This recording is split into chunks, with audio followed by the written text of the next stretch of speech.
Ética de argumentación, y la filosofía de la libertad. Por Frank Van Doon. La razón es un último dado, y no puede ser analizada o cuestionada por ella misma.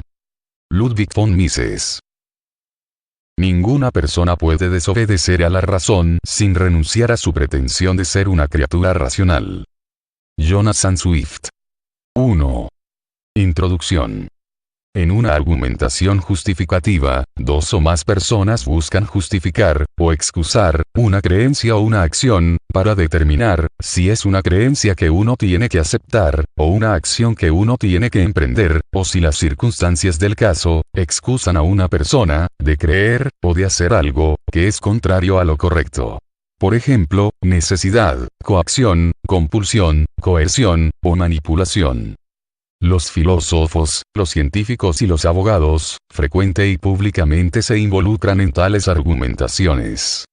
De hecho, la mayoría de las personas hace lo mismo al menos ocasionalmente en casa, en el trabajo y en los clubes. Hace 30 años, Hans Hermann Hoppe presentó el argumento de que ninguna argumentación justificativa puede invalidar los principios del capitalismo libertario, porque esos principios se presuponen en todo diálogo en el que se cuestiona su validez. Además, ninguna otra ética podría estar más justificada, porque justificar algo en el curso de una argumentación implica precisamente presuponer la validez de esa ética de teoría natural de propiedad. En este artículo, me centraré en el argumento de la argumentación en sí mismo, más que en sus implicancias para la economía política. Mi propósito es aclarar la relevancia de la argumentación, o la ética del diálogo, para la teorización libertaria. También trataré de refutar algunas críticas frecuentes a la teoría de Hoppe, pero solo en la medida en que constituyen un serio malentendido del argumento de la argumentación. 2. El argumento de la argumentación. Para comprender el argumento de la argumentación, hay que tener en cuenta primero, que cuando a las personas se les dice, o se les pide, que crean, que digan, o que hagan algo, es muy probable que ellos pregunten, ¿por qué? ¿Por qué tienen ellos que creer, decir, o hacer algo? Y segundo, que un intercambio de argumentos es una argumentación justificativa, solo si todos los participantes reconocen ciertos hechos, y acatan ciertas normas. Normas que nadie puede argumentar son inválidas, porque adherencia a esas normas es condición necesaria para entrar en argumentación. Dicho de forma corta, la argumentación no tiene lugar en un vacío normativo. Como dice Hoppe, cualquier proposición sobre una verdad es, y debe ser, planteada y decidida en el curso de una argumentación. Y como eso no puede ser negado, eso ha sido acertadamente llamado el a priori de la comunicación y la argumentación. La argumentación nunca consiste en proposiciones flotantes que sostienen ser verdaderas. En vez de eso, la argumentación es siempre una actividad. De eso se desprende, que normas intersubjetivamente significativas tienen que existir, las cuales tienen un estatus cognitivo especial, porque son las precondiciones prácticas de objetividad y verdad. Precisamente aquellas normas que hacen de una acción una argumentación. Así, ciertas normas tienen de hecho, que ser asumidas como justificablemente válidas. Es simplemente imposible argumentar lo contrario, porque la capacidad de tratar de argumentar eso, de hecho presupone la validez de aquellas normas que subyacen a cualquier argumentación. Por ejemplo, uno no puede argumentar seriamente, que uno no debe argumentar, o que uno no debe tomar la argumentación en serio, sin destruir el punto de hacer ese argumento. Una contradicción dialéctica surge cuando alguien dice, tú debes tomar seriamente el argumento, de que no debes tomar la argumentación seriamente. Quien presenta un argumento de forma seria, de hecho refiere a sí mismo, y al menos a los miembros de su audiencia, a la norma, de que deben tomarse en serio los argumentos de todos ellos, y que no deben desecharse las preguntas o contraargumentos de los demás, sin dar razones relevantes y pertinentes para hacerlo. Así, cuando se hace la afirmación, de que uno no debe tomar la argumentación en serio, y esa afirmación se presenta no como una broma, sino como una proposición seria para la argumentación, entonces la norma opuesta, que uno debe tomar la argumentación seriamente, queda en todo caso simultáneamente postulada o presupuesta como válida y vinculante, y es, más aún, argumentativa o dialécticamente irrefutable. El punto de involucrar a otro en una argumentación, es hacerle comprender las razones o argumentos para creer, decir, o hacer algo, de tal manera que llegue a la conclusión de que creer, decir o hacerlo, está justificado de acuerdo con la razón. No tiene sentido hacer que otro entienda por qué no debe pedir razones, o por qué no debe responder solicitudes de razones.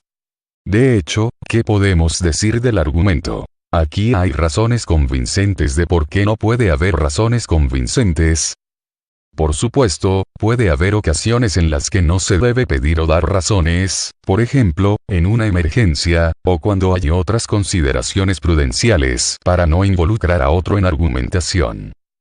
Sin embargo, el principio normativo, de que uno debe actuar de acuerdo con la razón, permanece intacto. Uno tiene derecho a cuestionar si la emergencia u otras consideraciones prudenciales tras reflexionar, justifican o excusan la acción. También es necesario distinguir entre argumentar sobre principios, y argumentar sobre casos particulares, en los cuales los principios se ingresan como argumentos.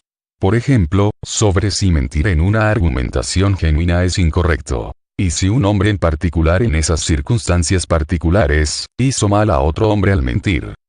En este último caso, uno podría, por ejemplo, querer averiguar si el otro hombre, digamos, un agente de la Gestapo, tenía derecho justificable de saber dónde se escondía el hijo del primer hombre, sospechoso de ser un luchador de la resistencia. En nuestra cultura académica actual, dominada por el empirismo, y contaminada por el positivismo y el cientificismo, prescripciones tales como, sé racional, obedece los dictados de la razón, o, sométete a la ley de la razón, probablemente suenan arcaicas. Sin embargo, todas ellas son argumentativamente válidas, e innegablemente así. No se pueden dar razones convincentes para no considerarlas válidas. Incluso las personas que no quieren ser racionales o que odian que se les recuerden tales prescripciones, no pueden encontrar tales razones. Lo mejor que pueden hacer es negarse a participar en argumentaciones, y limitarse a una u otra variedad de palabrerías de ventas, apelando a los temores y esperanzas de los demás, a su codicia y vanidad, en lugar de su razón. 3. Contradicciones dialécticas y verdades dialécticas. El argumento de Hoppe plantea la pregunta: ¿qué normas subyacen a la praxis de la argumentación, y por lo tanto son, lógicamente innegables para cualquier persona, que dice tomar la argumentación en serio? Está fuera de discusión que hay enunciados descriptivos y normativos que son argumentativamente innegables, verdades dialécticas. Y otros enunciados descriptivos y normativos que son argumentativamente insostenibles, contradicciones dialécticas.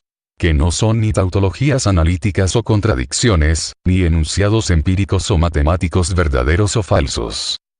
Por supuesto, no toda conclusión argumentativamente justificada es una verdad dialéctica. Solo las conclusiones argumentativamente justificables, que dependen solo de argumentos referidos a la naturaleza, y a las condiciones de existencia de la argumentación, califican como verdades dialécticas.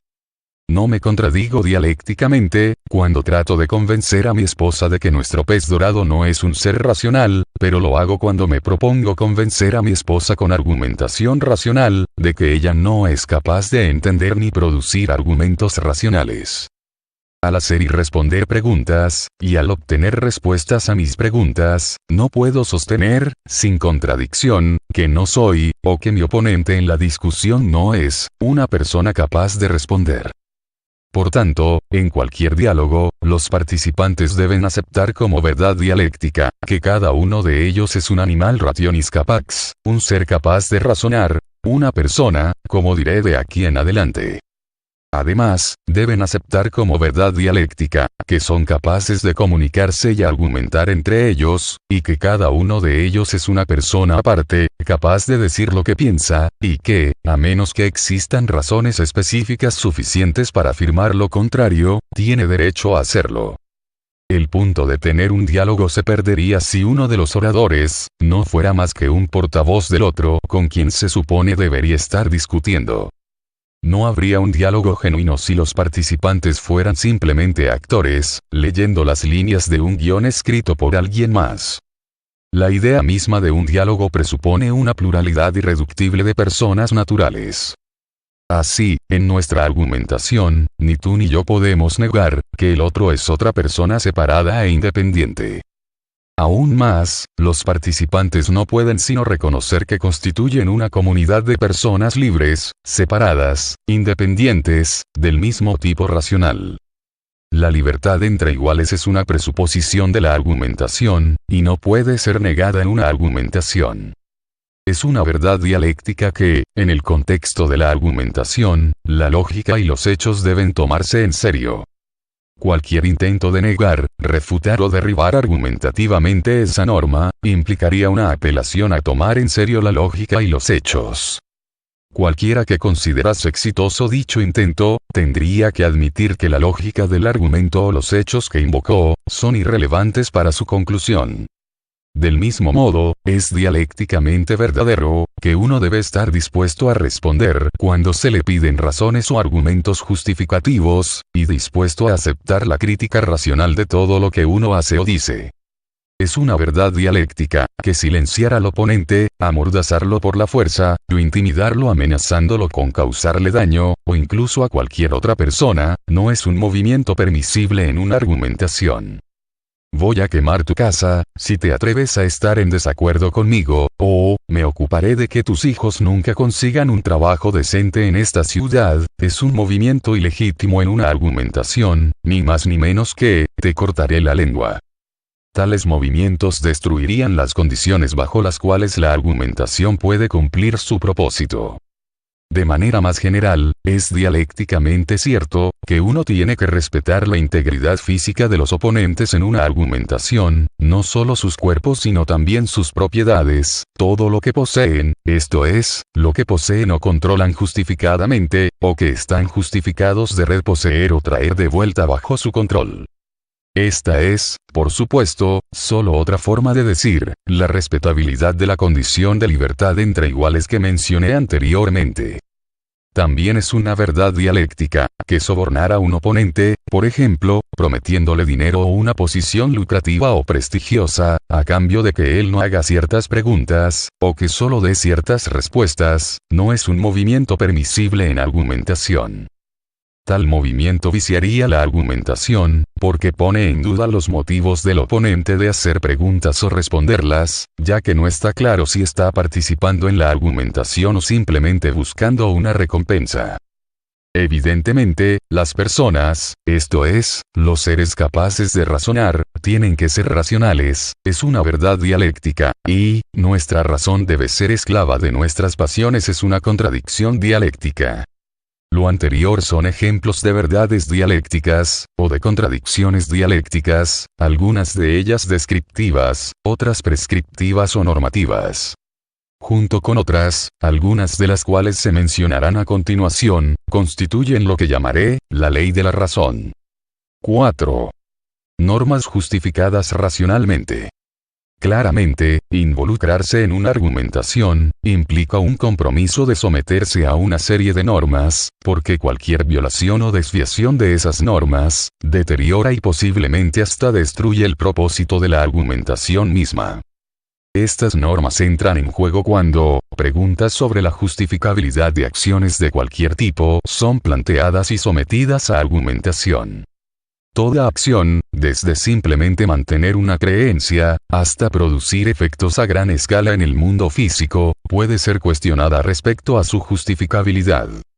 Si una acción no puede ser argumentativamente justificada, entonces es injustificable. Si puede ser argumentativamente justificada, entonces es justificable. Es una contradicción dialéctica sostener que una conclusión argumentativamente justificada es justificada solo dentro del contexto de la argumentación misma.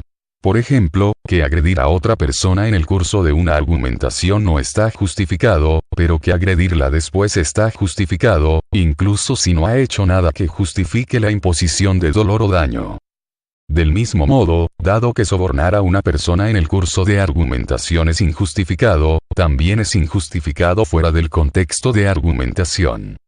Una argumentación que establece concluyentemente que uno está justificado en reclamar verdad para una proposición particular, o validez para un principio normativo, permanece concluyente después de que el intercambio real de argumentos ha cesado. Por supuesto, alguien que no escuchó los argumentos bien podría reservar el juicio hasta que haya tenido la oportunidad de evaluarlos él mismo, pero eso también es una implicancia de la ética de la argumentación.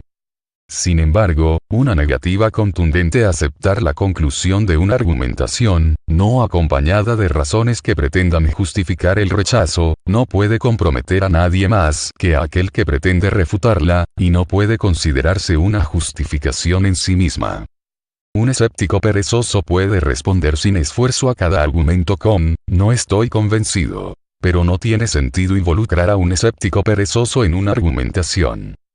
Más aún, las verdades dialécticas obligan, no solo a los participantes reales en el diálogo en progreso, sino a todas las personas humanas. La argumentación justificativa apela a la razón, no a preferencias subjetivas o caprichos personales. Es fácil negar a otra persona la oportunidad de presentar sus argumentos, preguntas y respuestas, y así evitar tener una discusión con esa persona. Sin embargo, tal rechazo no es una prueba racional concluyente de que esa persona no sea capaz de razonar.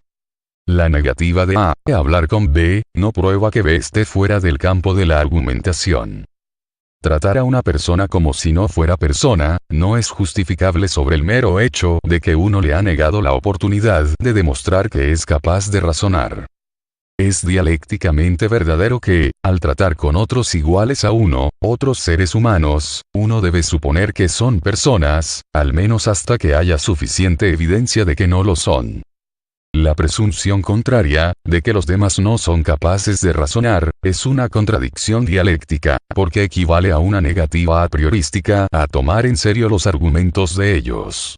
Equivale a negarse a incluso reconocer los argumentos de ellos como lo que son. Argumentos.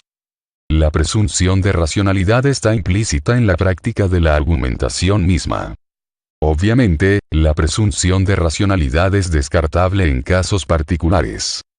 Puede haber ocasiones en que alguien está fuera de sí, o definitivamente, pierde la razón. Además, todo ser humano pasa por una etapa temprana en la vida, cuando sus facultades racionales y su conocimiento del mundo son aún insuficientes para permitirle participar en argumentaciones. Sin embargo, es costumbre no responsabilizar a los niños pequeños por sus acciones, y es costumbre responsabilizar a los adultos por las acciones de ellos, a menos que el caso en particular revele razones suficientes para pensar lo contrario. Pocas personas cuestionan si esa es una costumbre racionalmente justificable. Y con buena razón, pienso. Si un hombre demuestra ser un animal rationis capax, al involucrar a otros en argumentación, entonces él es una persona y debe ser considerado y tratado como tal por otras personas. Si hay normas que son válidas innegablemente para las personas capaces de argumentar, y que de hecho participan en argumentación, entonces son válidas para todas las personas capaces de argumentar, incluso en momentos en que no participan en argumentación. Tales normas no son como, por ejemplo, las reglas del ajedrez, que obligan solo a los jugadores de ajedrez mientras juegan. No hay a priori de ajedrez que iguale al a priori de argumentación. La ética de la argumentación nos sostiene que cada vez que las personas participan en un debate, han acordado implícitamente ciertas normas. Aceptar esa afirmación es eliminar el argumento de argumentación y reinterpretarlo como un argumento sobre un juego definido por reglas que los participantes han acordado. Si ese fuera el caso, entonces, obviamente, solo los participantes en dicha argumentación estarían sujetos a esas reglas, y solo mientras dure el juego de argumentación. Sin embargo, el punto del a priori y la ética de la argumentación, es que, para participar en una argumentación, la gente tiene que aceptar las normas implícitas en la naturaleza de la argumentación. Si un intercambio de preguntas y respuestas es o no una argumentación, no depende del acuerdo, implícito o de otro tipo, sobre un conjunto arbitrario de reglas, sino del cumplimiento de las normas que tienen que ser cumplidas para que el intercambio sea una argumentación. A diferencia de las reglas del ajedrez, que definen por estipulación lo que es el juego de ajedrez, las reglas de la argumentación deben ser descubiertas en la naturaleza de la argumentación. Del mismo modo, si A demuestra B, no es una cuestión de convención, sino de lógica. En resumen, es una verdad dialéctica, que uno debe respetar a sus oponentes en una argumentación, como personas libres e independientes, a quienes uno ni siquiera debe tratar de manipular o intimidar con algo más que no sea la fuerza de los argumentos de uno. Más aún, uno no puede argumentar con consistencia dialéctica, que formas argumentativamente injustificables de tratar a otras personas, prevalecen justificablemente fuera del contexto de la argumentación. Esos otros podrían ser los oponentes de uno en una argumentación futura. Por lo tanto, no puede haber justificación para recurrir a tales formas de lidiar con otros. Dicho de forma corta, las personas tienen que respetar a sus iguales como personas libres e independientes. Sea o no sea el principio del libertarianismo, o capitalismo libertario, es en todo caso el fundamento racionalmente demostrable de la ética de la ley natural clásica. El marco normativo, la ley de la razón, dentro del cual las personas naturales, los seres humanos, en la medida de que son capaces de razonar, tienen que resolver sus diferencias, desacuerdos, y conflictos. Dentro de este marco, una jurisprudencia de libertad puede proponer y considerar críticamente las formas en que las personas deben o pueden interactuar en varios tipos de situaciones, sin violar los requerimientos normativos implicados en su naturaleza como seres capaces de razonar. 5. Importancia para la historia y la filosofía del derecho. Un hombre acusado de haber cometido un delito, no prueba su inocencia demostrando que no cometió ningún delito durante todo el tiempo que estaba en la corte, donde se discutía su caso. El objetivo de la argumentación en los tribunales es determinar si alguna acción particular suya, antes de ser llevada al tribunal, era justificable o injustificable, excusable o inexcusable. Si un hombre demuestra su inocencia respecto a un crimen del que ha sido acusado, un juez se contradiría dialécticamente si dijera: «Felicidades, pero de todos modos te vamos a colgar». Después de todo, no se desprende del hecho de que tú hayas dado pruebas de tu inocencia, que alguien deba prestarle atención, especialmente después de que el juicio haya terminado. Un agente, funcionario o magistrado al servicio del gobierno podría decir tal cosa sin contradicción dialéctica, pero solo si no dice hacer justicia. Imagina que un funcionario condena a un hombre a la horca, después de haber escuchado solo los argumentos y a los testigos de la parte que acusa, y después de haber negado al acusado el derecho a defenderse. No hay contradicción dialéctica allí, siempre y cuando el funcionario se coloque él mismo en el ámbito de la fuerza bruta o la manipulación astuta, demostrando con palabras o acciones que no tiene la intención de justificar su acción. Sin embargo, se contradiría dialécticamente, si dijera que ha hecho justicia y que ha hablado con la verdad como requiere la ética de la argumentación. También se contradiría dialécticamente a sí mismo, si intentara justificar su negativa a justificar sus acciones obviamente injustas. Tal vez el mayor mérito de la civilización occidental fue que, durante un tiempo notablemente largo, aceptó la primacía normativa de la razón en los asuntos humanos, como el principio fundamental de la justicia. Ese era el paradigma de la ley natural, que, en palabras de Tomás Aquino, equivalía al reconocimiento de la participación racional del hombre en la ley eterna. A pocos se les ocurrió argumentar contra el principio de que los conflictos, las disputas y los desacuerdos, no debían ser resueltos sino por medio de acciones racionalmente justificadas, en concordancia con principios racionalmente validados. La fuerza, la intimidación, la manipulación, etc., pueden ser excusadas en aquellas ocasiones en que se utilizan como último remedio para ayudar a establecer o restablecer justicia, pero nunca cuando se usan de forma autónoma para lograr lo que sea que a uno se le antoje. Así, era aceptado que existía un tribunal de razón, y que los hombres debían tener y organizar tribunales de justicia para ayudar a garantizar que la razón prevalezca. La idea de un tribunal de justicia como una isla de razón, donde los argumentos eran apreciados por sus méritos, y donde los intentos de intimidación, engaño y demás, eran controlados y eliminados, se convirtió en el centro de la ideología de Occidente. Dentro de los tribunales, la ética del diálogo o de argumentación debía reinar suprema, independientemente de lo que ocurría en la torpe y dura vida diaria. Más aún, los hallazgos de dicho tribunal, con respecto a la justificabilidad de acciones particulares, debían prevalecer sobre las respuestas emocionales o calculadas de quienes los presenciaban o escuchaban sobre ellos, al menos en la medida en que los hallazgos del tribunal fuesen justificables. Solo la razón puede justificar. Y esa razón no se manifiesta en un monólogo de argumentos de una de las partes, sino en un diálogo donde los argumentos y contraargumentos se pueden evaluar en una confrontación abierta.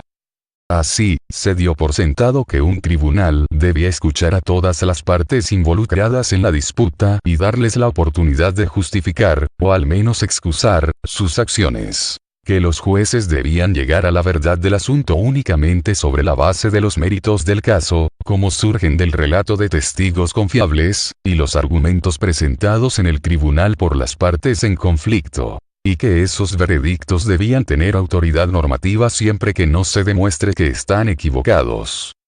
Cualquiera fuese el grado de desigualdad social, económica o política en una sociedad, se consideró que el respeto por el proceso de búsqueda de justicia, y el compromiso de defender sus conclusiones eran las claves de la libertad y la justicia. La sala del tribunal debía proporcionar las condiciones que posibilitaran una argumentación justa, igualdad ante la ley, y a través de la práctica de permitir que las partes recurran a asesores y defensores, incluso una igualdad aproximada de inteligencia y habilidades argumentativas. Era una gran idea, pero por supuesto, los poderosos, los gobernantes y sus clientes, frecuentemente intervenían en los procedimientos judiciales y se burlaban de la independencia de los tribunales, reemplazándolos por consejos de funcionarios cuya función principal era, y es, ver que todos escuchasen la voz de sus amos. Los jueces fueron reemplazados por magistrados. Los juristas, cuya principal preocupación era el conocimiento y la aplicación de los principios de justicia, fueron reemplazados por legistas, cuya principal ocupación era conocer y aplicar los deseos de sus amos, como se manifestaban en los edictos y en los códigos legales. Sin embargo, incluso en estos días de positivismo legal desenfrenado, los ideales de justicia aún moldean la forma en que esos consejos y magistrados se presentan al público en general y a sus amos. A diferencia de los burócratas y los diplomáticos, los magistrados que se hacen pasar por jueces no reclaman autoridad a causa de su subordinación leal a sus amos, sino a causa de su independencia de ellos. Hacerse pasar como respetuosos seguidores de la ética del diálogo y la argumentación, es de vital importancia para mantener no solo su posición en la sociedad, sino también su estatus de poseedores de la ciencia de cosas necesarias. Mientras que el positivismo gobierna el currículo en las facultades de Derecho, diciéndoles a sus estudiantes que solo la ley importa, y que la ley no es más que el conjunto de reglas legales, edictos y decisiones promulgadas por las autoridades, que otras reglas en el mismo nivel designan como legal, las escuelas nunca se cansan de inculcar en sus estudiantes la idea de que las implicancias del positivismo no se aplican a los magistrados en los que ellos están siendo entrenados para convertirse.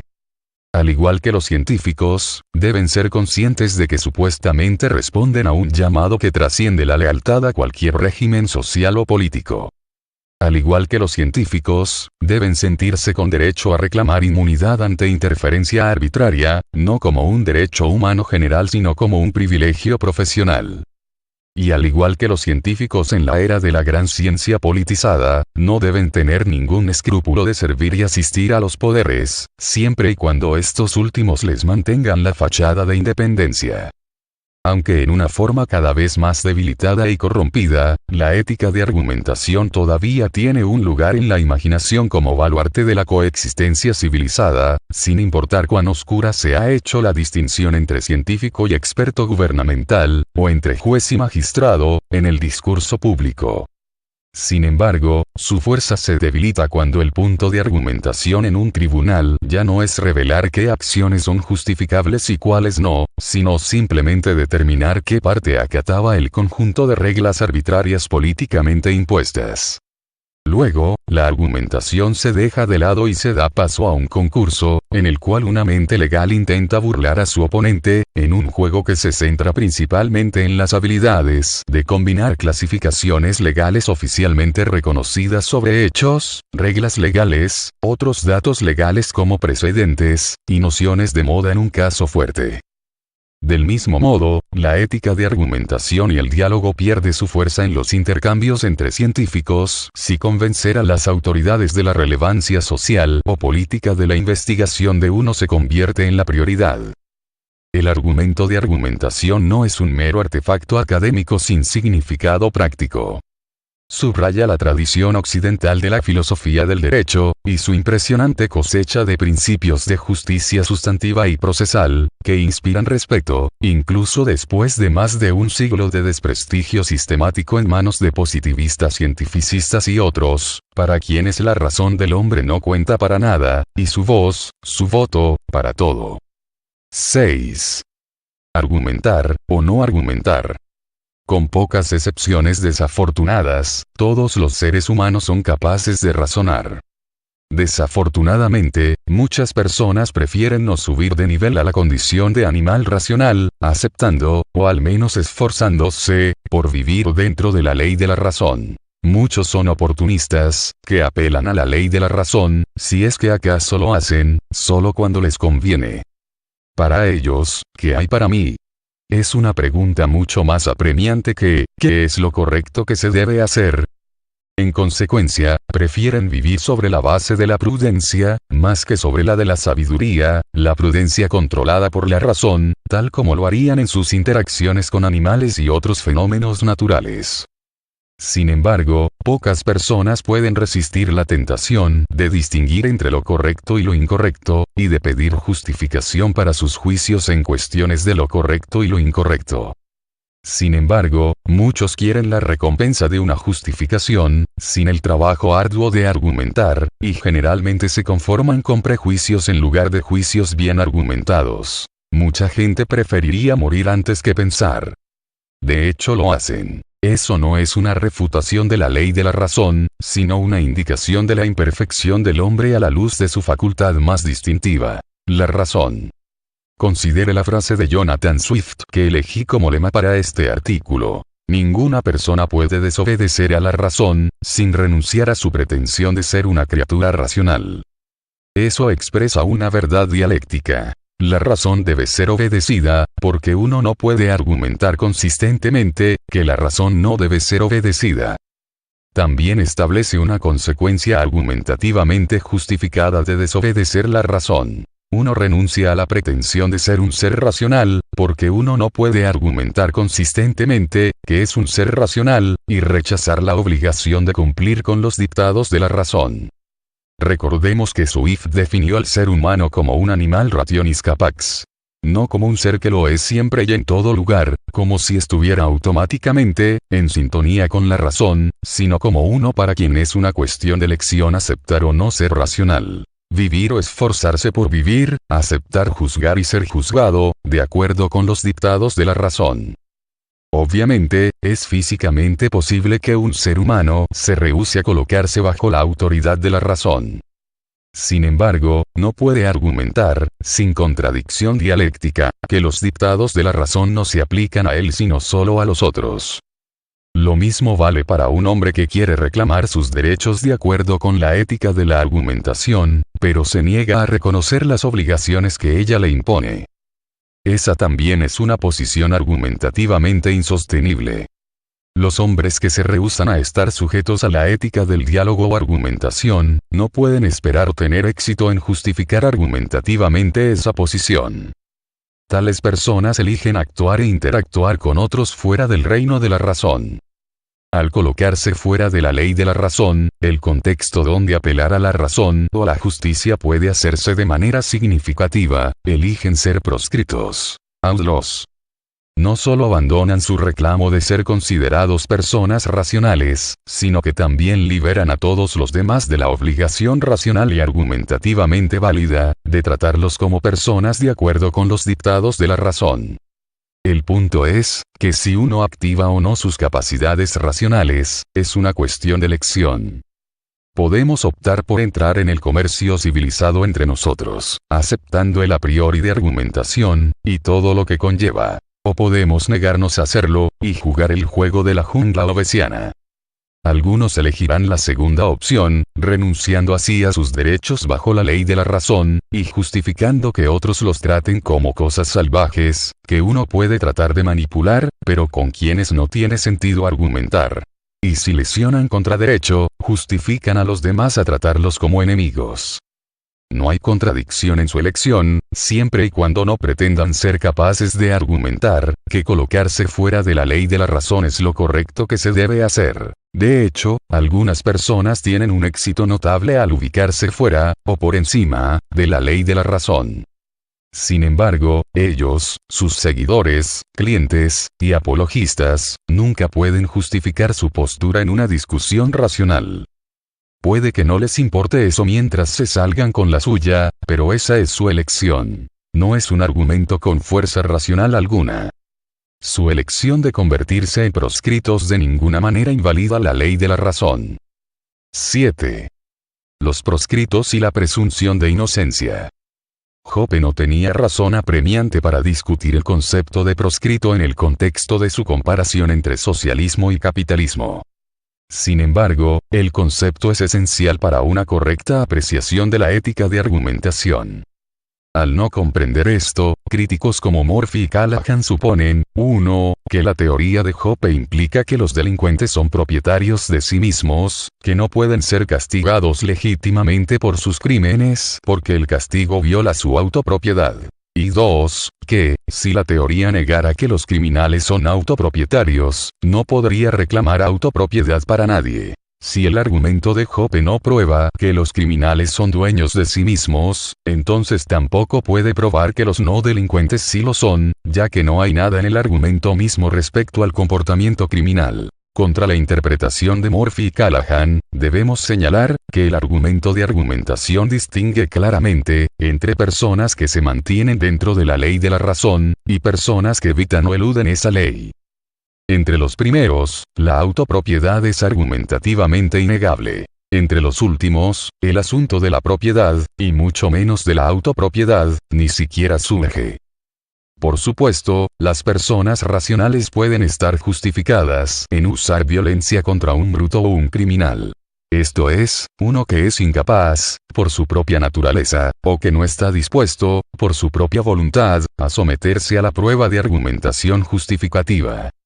La ética de argumentación restringe el rango de las acciones legales correctas de un ser racional con respecto a otros seres racionales, que como él, aceptan que las acciones deben ser justificables. No impone restricciones sobre lo que un ser racional puede hacer a una roca que amenaza aplastar su hogar, un oso que amenaza destrozarlo, o un criminal que intenta robarle. Una cosa que está fuera del reino de la ley de la razón, o un hombre que se declara fuera de la ley, por ejemplo, huyendo de la justicia o negándose a hacer restitución a aquellos a quienes ha agraviado ilegalmente, no está, o ya no está, en la misma posición de uno que continúa sometiéndose a la ley de la razón, o del ladrón arrepentido que reconoce que sus acciones son injustificables, y hace una oferta genuina de restitución completa a su víctima. Murphy y Callahan simplemente asumen que golpear la cabeza de un proscrito, un bruto, o un ladrón no arrepentido, es tanta violación de un derecho de propiedad argumentativamente justificable, como lo es golpear la cabeza de una persona inocente o un criminal arrepentido. Están equivocados. Mi argumento aquí se refiere a la teoría del crimen y castigo implícitos en la ética de la argumentación, una teoría que es familiar entre libertarios. Su bosquejo es el siguiente. Supongamos que una persona, T, el infractor, intencionalmente o no, voluntariamente o no, causó daño ilegal a otra persona, V, su víctima. Entonces hay una obligación argumentativamente justificada para que T deshaga o compense todo el daño que causó a B. Esta obligación corresponde al derecho de B a no sufrir daños ilegales por parte de otra persona. Si T demuestra prontamente su disposición y capacidad para restituir por completo a B, los dos deben sostener la negociación, la mediación, el arbitraje o la adjudicación, para determinar cómo y cuándo se realizará la restitución total. Tan pronto como se realiza la restitución total, el asunto se resuelve, y B no tiene derecho a exigir o extraer más de T. En particular, B no tiene derecho a castigar a T arrepentido. Sin embargo, si T se niega a cumplir con su obligación de hacer la restitución, por ejemplo, tratando de evadir ser llevado a la justicia, entonces él se autoconvierte en criminal. En consecuencia, B tiene derecho a hacer valer por la fuerza su reclamo contra T no arrepentido, quien ya no es un simple infractor sino un criminal. Así, tenemos la presunción de inocencia. Esto es, el principio de que ninguna persona será considerada criminal, o castigada como criminal, a menos que intencionalmente se coloque fuera de la ley de la razón. Todo animal rationis capax se presupone como acatador de la ley de la razón, hasta que se demuestre que no lo hace. Sin embargo, quien se coloca al margen de esa ley, no solo renuncia a su pretensión de ser una persona racional, sino también a cualquier otro reclamo que invoca esa ley, incluidos los reclamos de propiedad y autopropiedad.